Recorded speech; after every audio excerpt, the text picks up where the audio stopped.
Today, we'll learn how to remove and replace cup holders on the Poplar and Poplar S convertible car seats. First, we will install the cup holders. Remove the cup holder caps. Push the tab under the lower side of the seat. Pull the cup holder caps away from the seat on each side.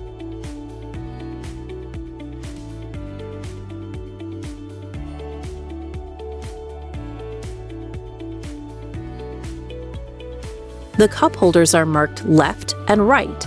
Attach each from the child's seating position. Slide the cup holder into the cup holder slot.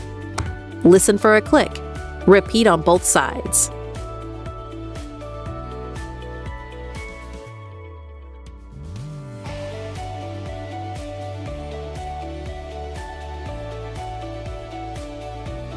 Now we'll remove the cup holders.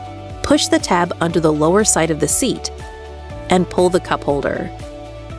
Repeat on both sides.